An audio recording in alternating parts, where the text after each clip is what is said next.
रामू काका, बाबूजी, ठीक बनी आप? तू कहाँ रहला? तो हम कितना ढूंढनी तो के पता होगा। कुंवर साहब, हमके आपसे कुछ बात करे के बा, अकेला में। रानी बिटिया, तू आवा हमरे साथ।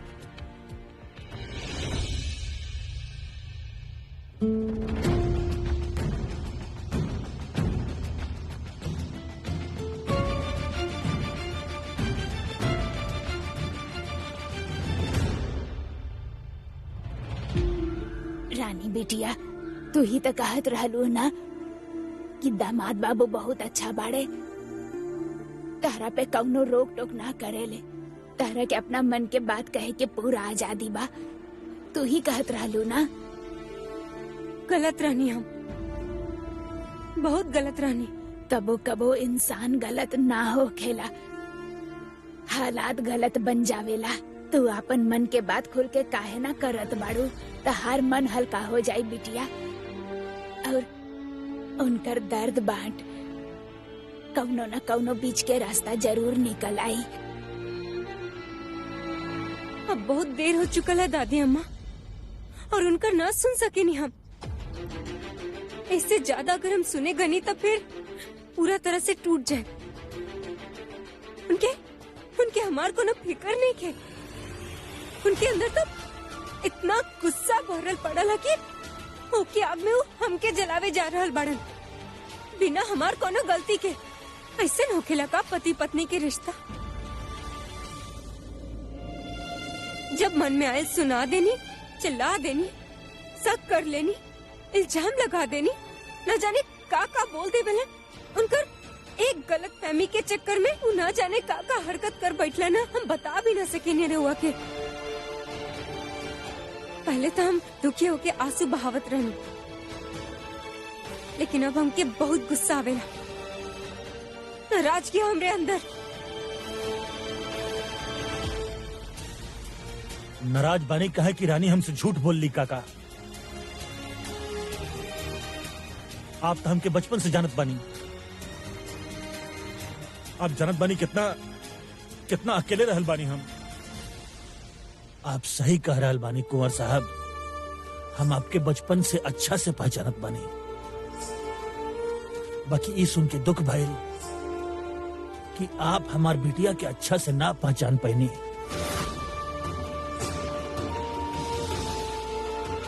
का बाना कुंवर साहब,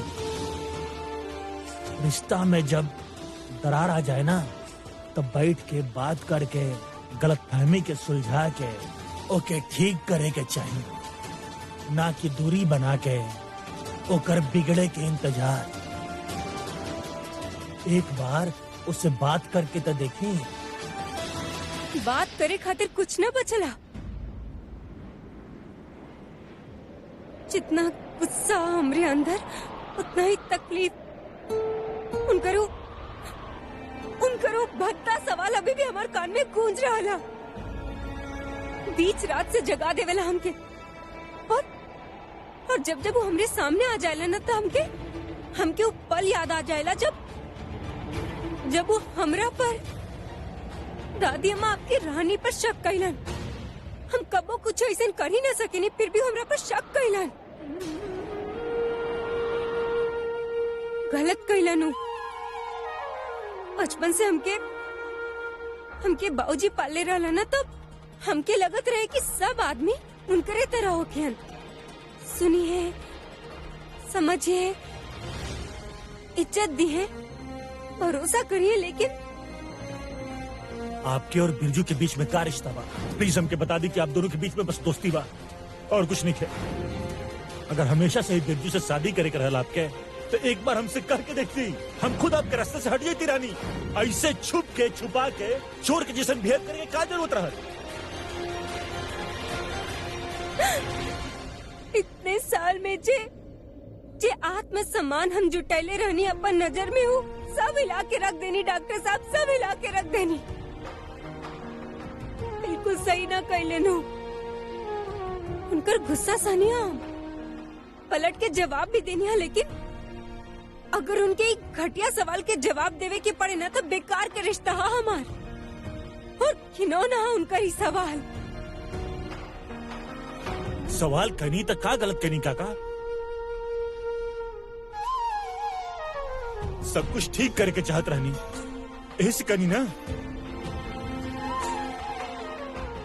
बस अपन शक दूर करके चाहत रहनी, हम रानी पर भरोसा करके चाहत रहनी। लेकिन बदले में वो सिर्फ दिली हमके दर्द, ऐसा दर्द जिसे हम जिंदगी भर ना उभर सके नहीं। हमके जाने के बाद कल रात का भय रहा। चाहे जे कुछ भी हो जाए, लेकिन कल रात जे भाई डॉक्टर साहब की न पता चले के चाहिए। कल रात आप कहाँ रानी? हम आपके साथ आपके कमरा में ही रानी, और कहाँ हो खब हम। वो भी बड़ा भोला बाड़न, हम जे कहनी मान जायलन, पर ओकर मतलब ई ना कि हमने खुलेआम अपन खेल चलावत रहे। कि राज के अपन गमछा में बांध के बक्सा में बंद करके रख, कहे कि एक बार जब बाहर आ गई ना बहुते बड़ा बवाल हो जाये। आपके और बिरजू के बीच में का रिश्ता बा? कुछ तो है हमने के बीच, कुछ बहुत ही खास। आपके और हमार रिश्ता से भी बहुत ज्यादा पवित्र रिश्ता है। सारा दुनिया अपन इलाज करावे हमरा लगे आवेले काका, लेकिन हम केकरा लगे जाई? के ठीक करी हमके? रानी हमके एक कदर तोड़ ले बाड़ी कि हम कबो जुड़ ना पाए। उनकर एगो जवाब सब कुछ खत्म कर देले बा काका, और हम फिर से अकेले बानी। हम अकेले ही ठीक रहनी, उनका साथे रह के जितना खुशी महसूस करनी उससे 100 गुना तक हमके वो एक सवाल से भइल दादी अम्मा। हमारी बंधन के जेके हम पवित्र समझत रहनी, उनमें शक के गंदगी भर देले हूँ, और अब हमारा रिश्ता टूट गई दादी अम्मा। अकेला हो गई नहीं हम।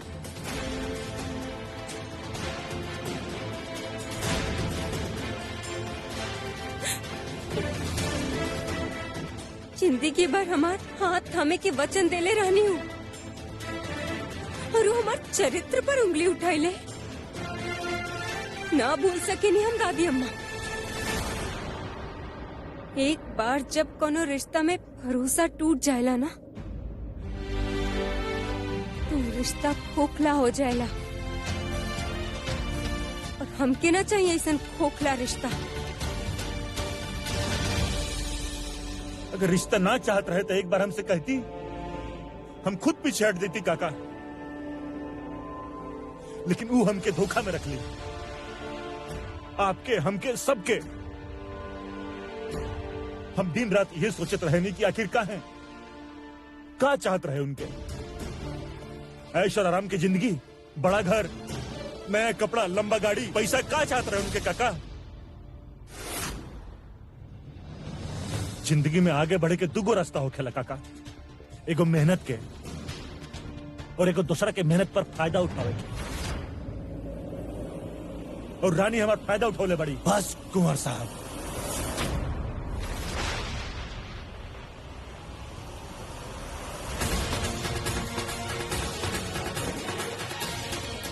बस।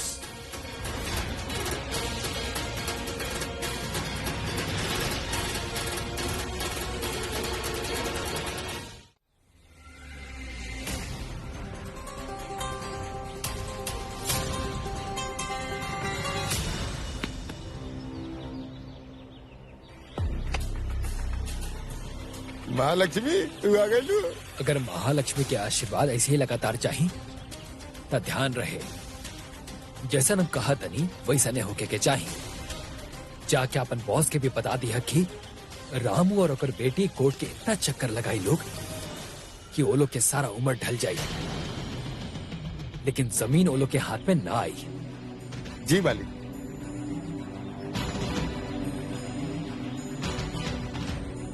रे भाई साहब, ये बुड़बक जयसिंह से मिलल बा। ई जब नोटिस लेके आयल रहे ना तबे ई पे शक होत रहला। अच्छा भाई एकर पीछा करत त ई त पता चलल हमरा। ई सब कुछ ई सस्ता राजकुमार के कइल बा। अभी ना ए पे नजर रखे के हुई हमरा।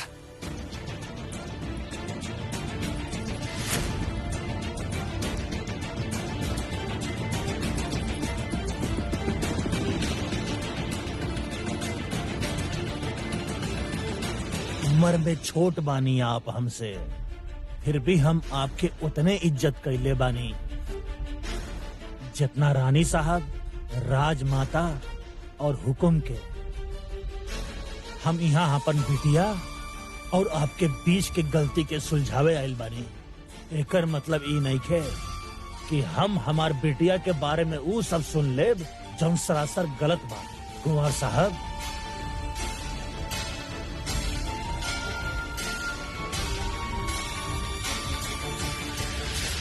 हमार बिटिया के एगो सपना बा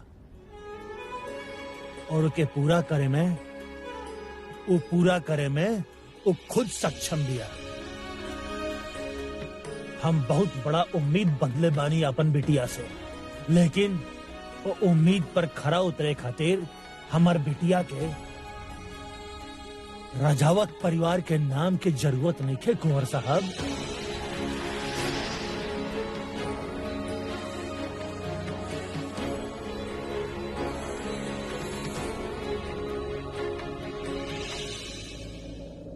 आप दोनों के ब्याह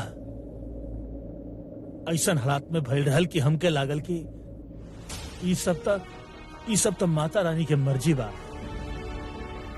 और हमके आप पर पूरा विश्वास रहे कुंवर साहब, आप हमार बिटिया के साथ देव। बाकी आज आप हमार बिटिया खातिर पैसा के बात करके हमार परवरिश और हमार 20 साल के वफादारी पर भी सवाल उठौले बानी कुंवर साहब। 7 टका आप तो हमार बिटिया पर विश्वास तक नहीं कैले कुंवर साहब। बिना उसे ढंग से बात कैले ओकर पक्ष जनले आप सवाल उठा दीनी। ऐसन कहे कहनी कुंवर साहब?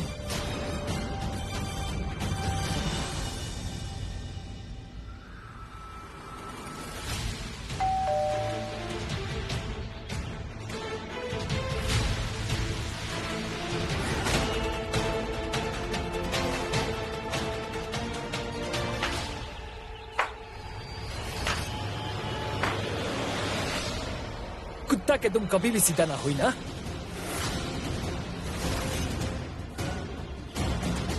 अबे तू रानी सा के अबे तारा क्या बोला था नहीं बे? बिरजू, तमीज से बात कर बिरजू। भूला मत कि हम के बानी और हमार औदा का बा। अरे एजा आपके औदा क्या करना चली रानी सा। किराना स्टोर खड़ा करे में जो ना परेशानी पैदा करा था नहीं ना, अच्छा बात नहीं खे। तोहार इतना औकात नहीं खे कि तोहारी फिजूल के इल्जाम के हम जवाब दी। इल्जाम ना आरोप है। हम खुद देखनी अपना आंख से एकरा के सजा तम मिली।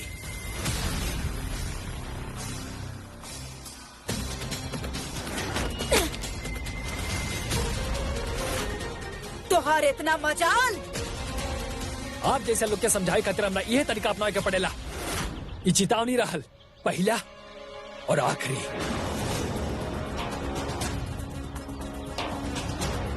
रानी साहब पीछे हट जाई और अपन पालतू कुत्ता का पट्टा अपन हाथ में रखी।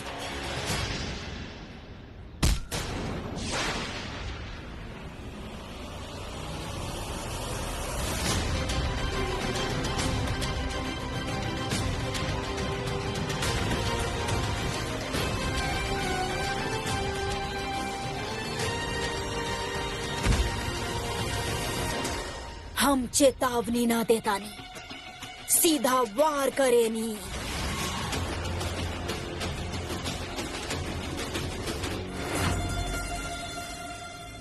हम यहाँ आप दोनों के पक्ष जाने आयल रहनी। बाकी आपके बात सुन के हमके ऐसन लग रहा बा कि आप पहले राय बनौनी ओकर बाद हमार बिटिया से सवाल करनी।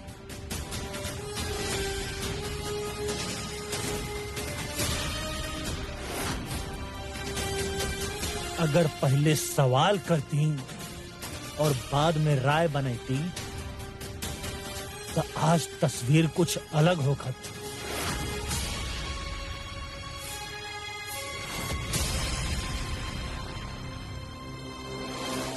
डॉक्टर साहब सब खत्म कर देलन, सब खत्म कर देलन।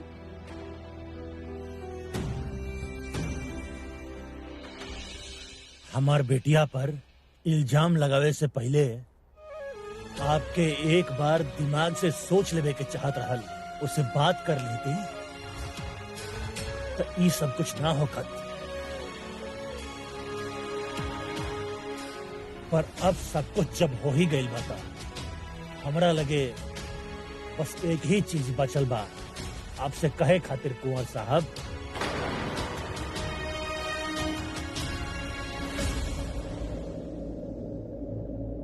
आप चल जाइए यहाँ से कुंवर साहब।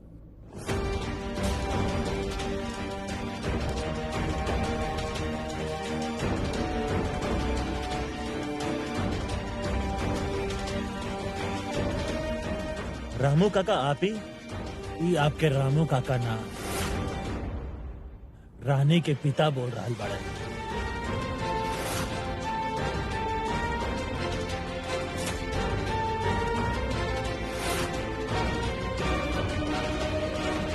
और रानी साहब भी यह चाहत बाड़ी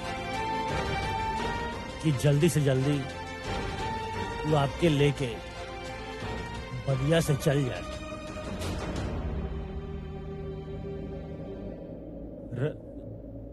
रानी साहब बलिया में बाड़ी? हाँ, नत्थू लॉज में ठहरल बाड़ी।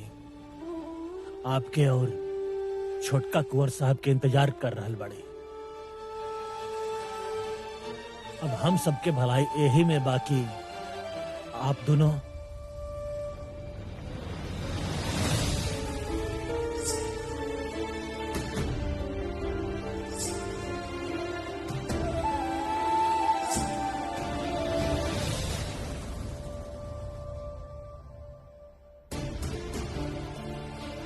आपके बात सुन के हमके ऐसा लग रहा बा कि आप पहले राय बनौनी ओकर बाद हमार बिटिया से सवाल करी। अगर पहले सवाल करती और बाद में राय बनती तो आज तस्वीर कुछ अलग होखत। अभी यह हमारा रिश्ता के सच आप ही बताइए, ऐसे में हम का करती, का बात करी उनकरा से? हमके तो अभी तक यकीन न हो रहा कि डॉक्टर साहब हमरा से ऐसा सवाल कैलन। हम तो जी भर के उनकरा पर भरोसा करनी, लेकिन वो पल भर में शक कैनी हमरा पर।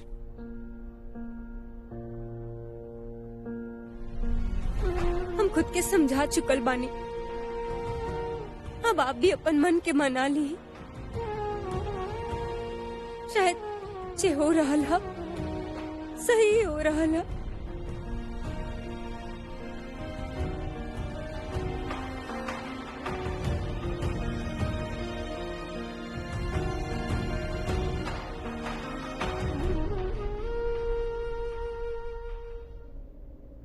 चल जाएं यहाँ से। और रानी साहब भी यह चाहत बाड़ी कि जल्दी से जल्दी वो आपके लेके बलिया से चल जाए। ये आपके रामू काका ना रानी के पिता बोल रहा बड़े।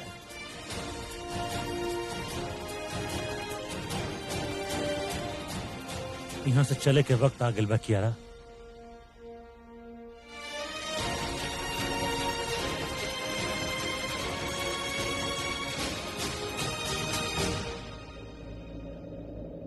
रानी बिटिया उ का बा न की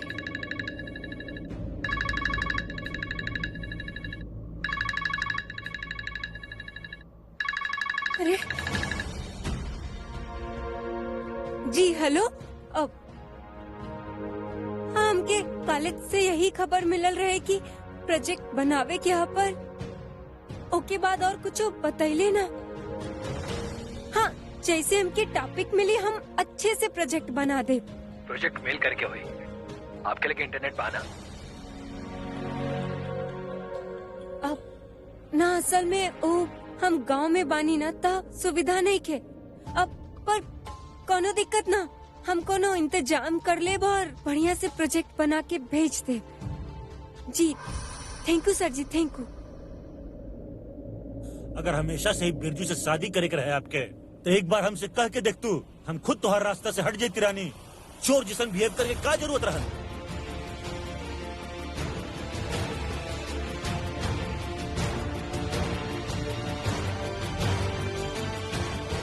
अब यहाँ से इस सफर हमके अकेले ही तय करे के है दादी अम्मा। अगर उनका हमरा पे भरोसा ही ना तब उनका नाम रख कर के भी हम क्या कर ले। आज से हम रानी वीर सिंह रजावत ना, सिर्फ रानी बाड़ी।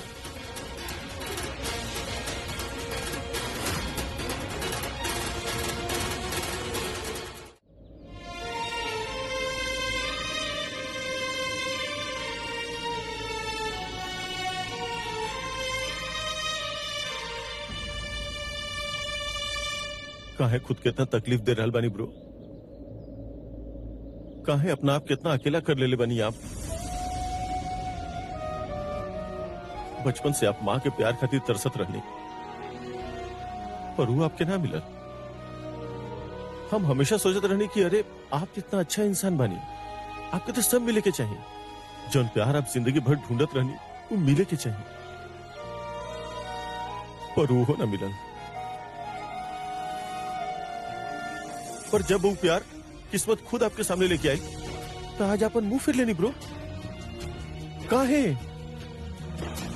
अरे भाभी साहब की जिंदगी में वो कभी पूरा कैले बाड़ी जो हमेशा से रहे, फिर काहे आप एक शक के बिना पे उनकरा से अपना से दूर कर लेनी ब्रो? काहे? सब ठीक होत रहे, लेकिन ये विक्रम के अभी लक्ष्मण बने के बा सारा काम ना बिगाड़ देवे। अकेला हो गए बानी आप, केहू भी नहीं किया आपके साथ, और आपके ये अकेलापन पे दुख होखेला हमरा। अकेला नहीं खेऊ, हम बानी ओकरा साथे।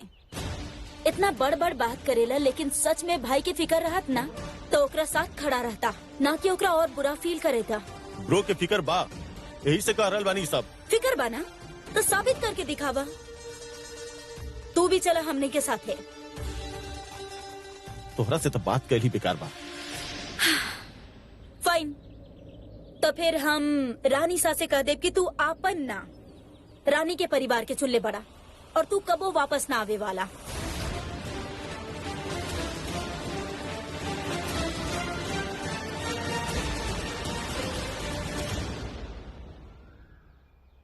जाए के टाइम आ गेल बा। गलत कर रहल बानी आप, और हम आपके गलती के हिस्सा नहीं बन सका।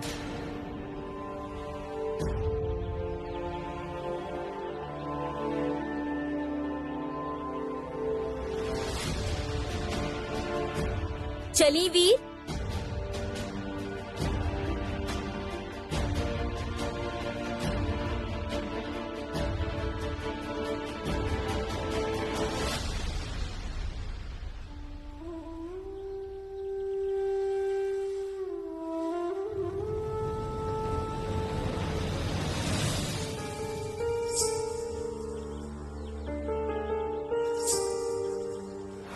जौन स्पीड से आप हमारी जिंदगी में आयल रहनी ना, उहे स्पीड से निकल भी जाई। बिना उसे ढंग से बात कैले ओकर पक्ष जन ले आप सवाल उठा देनी। अकेला हो गए बानी आप, केहू भी नहीं किया आपके साथ।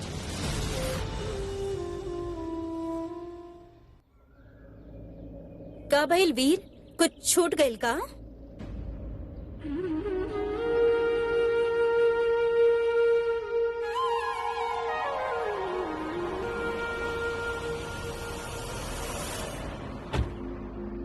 फाइनली इस जगह से तो पीछा छूटल। आई जस्ट होप कि यहाँ पे कबो वापस ना आइब हम। राम राम बाबूजी। ये रानी वीर सिंह रजावत इजे रहेली।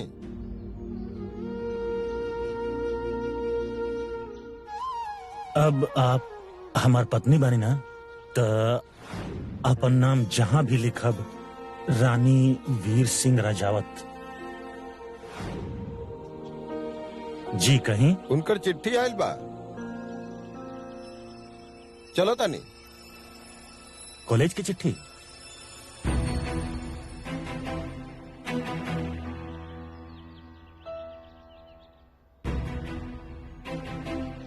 ये तो कॉलेज के प्रोजेक्ट के डिटेल्स बा। अगर टाइम पे सबमिट ना भइल तो प्रॉब्लम हो सकेला। क्या रहा हम अभी ये नहीं। अरे वीर छोड़ा ना, जे भी बाकी वो और दे दी। तू चला। क्या रहा आप कार ले जाएं, हम बाद में आ जाएंगे। पर वीर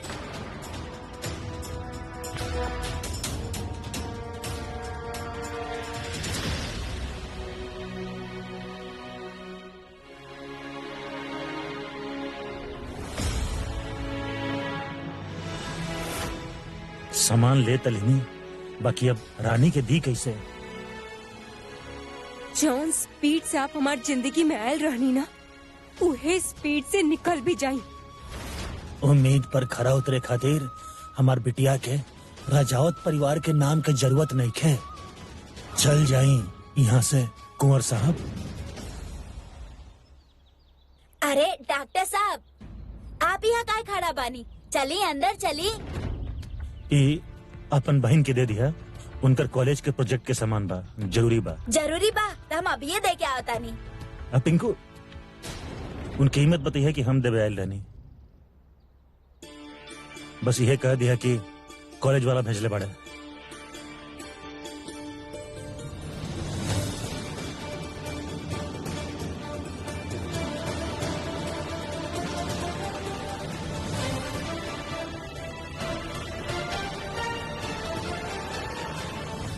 बहन ई देखा था जरा, तोहर कॉलेज से आयल बा।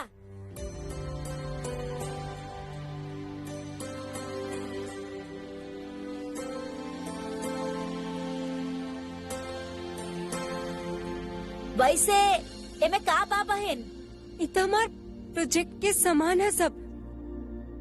थैंकू, हम जरा चेक कर ले बतानी तू जा।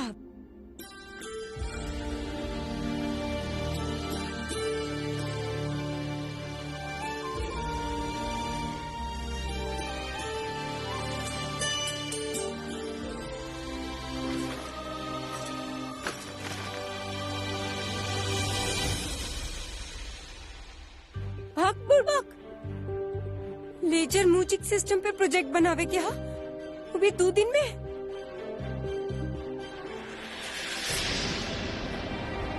अगर कुछ हासिल करे के होखे, कोनो मंजिल तक पहुँचे के होखे, तो के सफर से ना डराइल जला। हमके पूरा विश्वास बा 3 साल के पढ़ाई आप 3 दिन में खत्म कर सकेनी। हमके ये सब भूल के आगे बढ़े के होखे। हम डॉक्टर साहब से मिले से पहले भी सक्षम रहनी और आज भी बानी। बस हमारे सफर के एक हिस्सा रहलन और कुछ ना।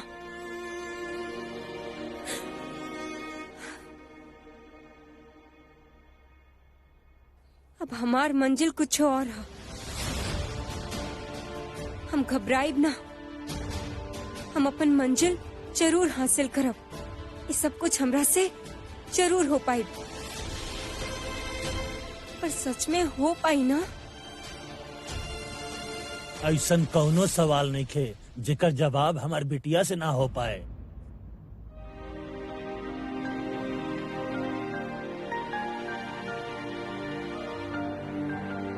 बाबूजी,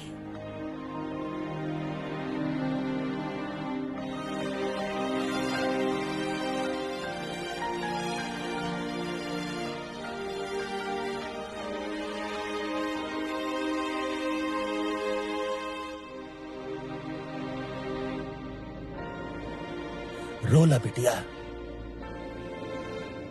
रोला। निकाल दा अपन सारा दर्द। तोहरा अंदर जौन भी कमजोरी बा, ओके अपन आंसू के संगे बहा दा। काहे कि तोहके आज अपन जीवन के सही मकसद मिल गइल बा।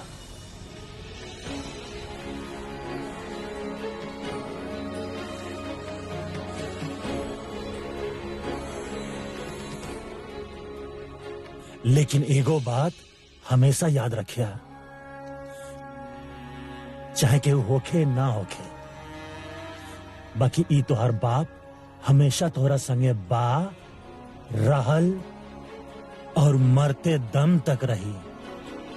और ओकरा बाद भी तू अपन सपना पूरा करके अपन टाइम ला के बाकी सब भूल जा। और बिटिया, हम तोहरा खातिर जौन सपना देखले बानी ओमे तोहर आंख में चमक देखे के चाहत बानी। ये आंसू ना, तोहर जीवन में खुशी देखे के चाहत बानी बिटिया, गम ना। यही से अपन सपना के हाथ थामा बिटिया और आगे बढ़ा। का बा, सपना कभी धोखा ना देला और कबो तो हर साथ ना छोड़ेला।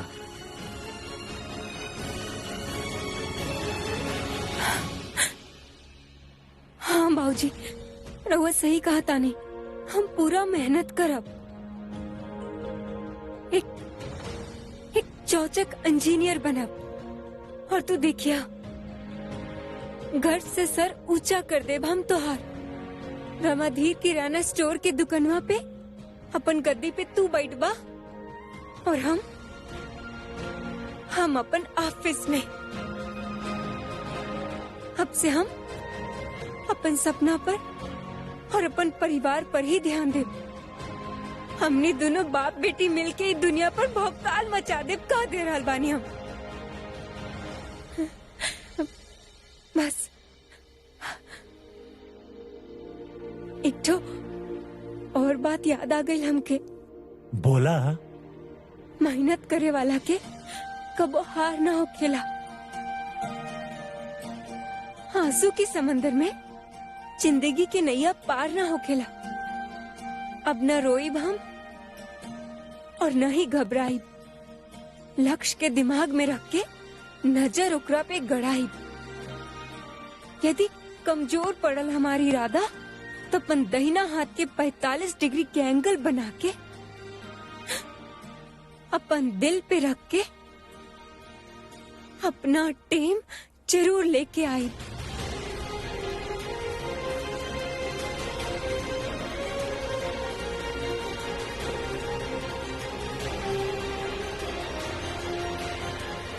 ई भइल ना हमार बिटिया वाली बात। शाबाश बिटिया।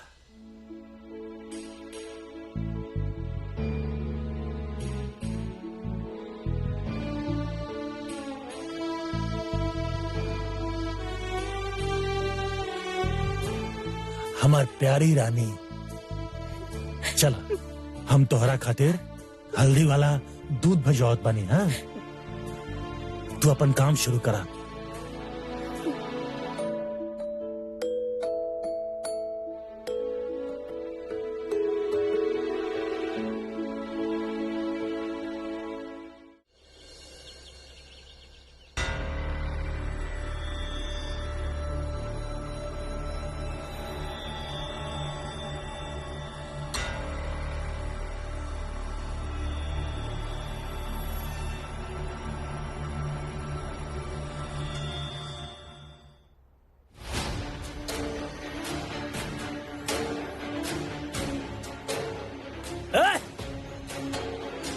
क्यों बा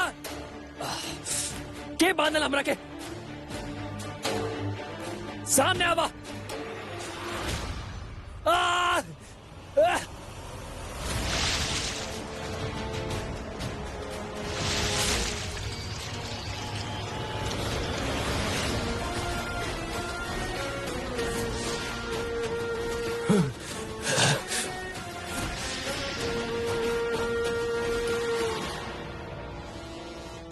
हमार नाम राजेश्वरी सिंह रजावत बा। जंगल चाहे कहीं के भी होके, जयपुर या बलिया, शेरनी हमेशा शेरनी रहेली। हम औरत पे हाथ ना उठावे नहीं रानी सा, वरना दिखाई थी अपन दम। कमजोरी छुपावे के अच्छा तरीका बा। तरस आ रहल बा हमरा तहरा पर। अरे चाहत का बनी आप? उहे जे तू चाहत बड़ा। तोहरा वीर पसंद नहीं खे और हमरा रानी से सख्त नफरत बा।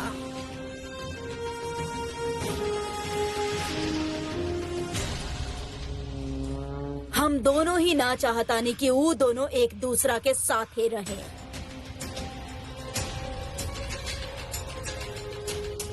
तो फिर आपस में लड़े के का फायदा?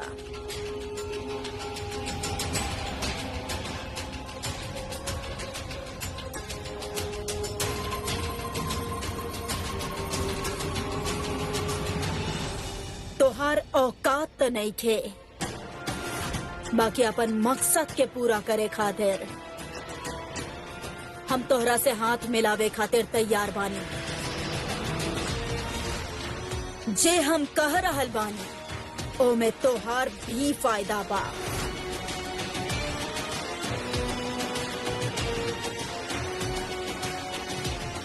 का फैसला ले ले बड़ा तू?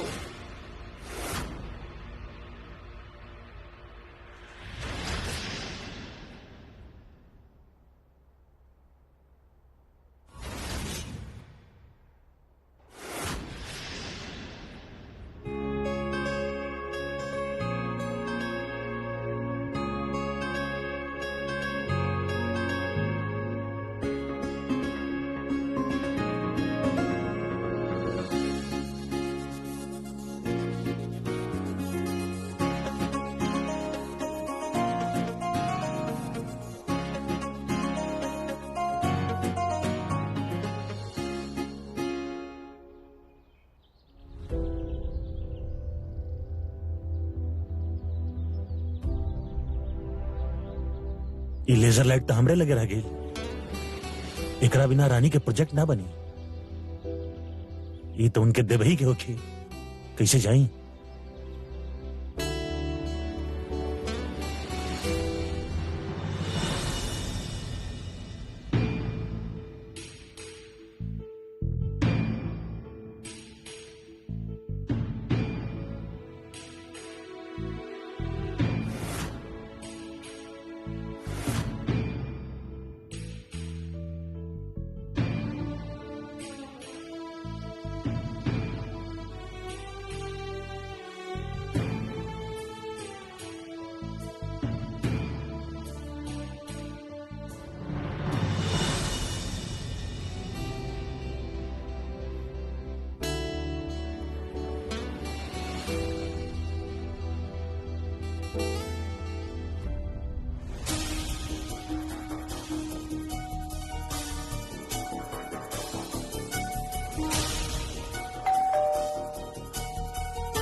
लागता वीर और विक्रम आ गए ले। फाइनली वो रानी के भूत उतर गए उनकर सर से। जाई दरवाजा खोली।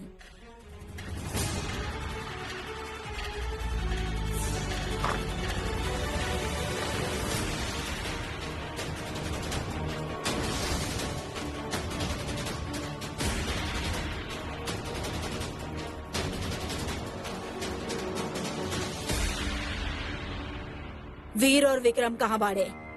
सॉरी रानी साहब, लेकिन हम बस अकेले आयल बानी। का मतलब? ओ रानी के कॉलेज से लेटर आयल रहे और वो रामाधेर किराना स्टोर, आई थिंक ओकरे से रिलेटेड शायद कोनो काम आ गए होके। हम उनका बहुत समझे नहीं, लेकिन वो दोनों मान लेना। बड़ा मुश्किल से वो रानी से दूर कैले रहनी हम वीर के। अब पता नहीं किराना स्टोर कहाँ से आ गए। ई ब्लडी कॉलेज प्रोजेक्ट और विक्रम ऊपर तो पता ना कब भूत सवार बा वो रानी के। हमार दोनों बेटा हमरा से दूर जा रहल बाड़े।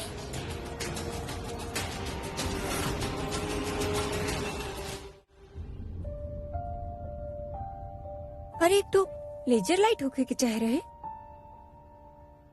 ऐसे तो बन ना पाई प्रोजेक्ट। कुछ जुगाड़ लगावे के होखी।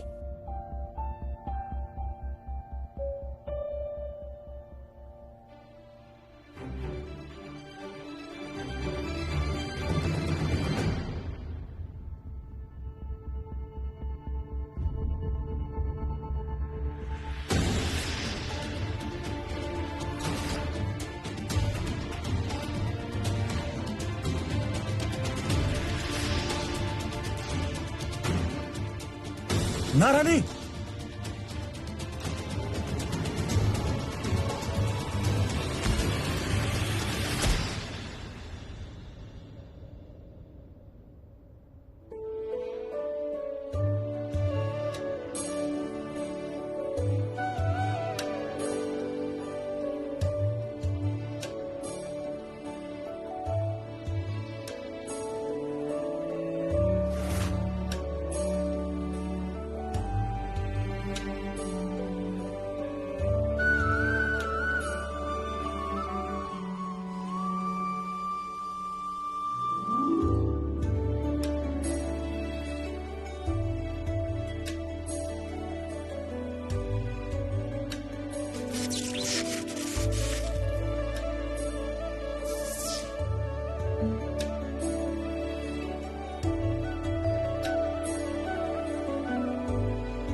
गई नहीं ना आप अब तक?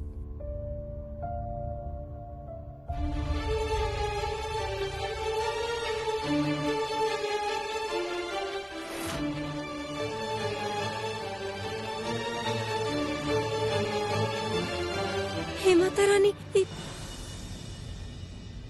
जनता ने कितना मेहनत से बनावत रहनी ई सब। आपके कोनो अंदाजा है कि कितना मुश्किल से कोनो और चीज पे ध्यान देवत रहनी, लेकिन आपसे बर्दाश्त ना भइल ना? का चाहता नहीं आप ही की मीटर में उलझल रही?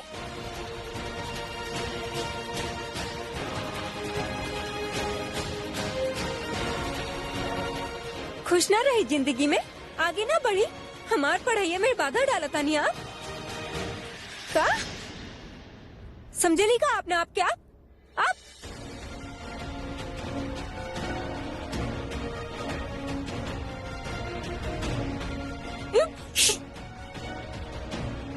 अगर आपके प्रोजेक्ट हम बिगड़ले बनी तो के ठीक करे में आपके मदद करब हम, समझनी आप?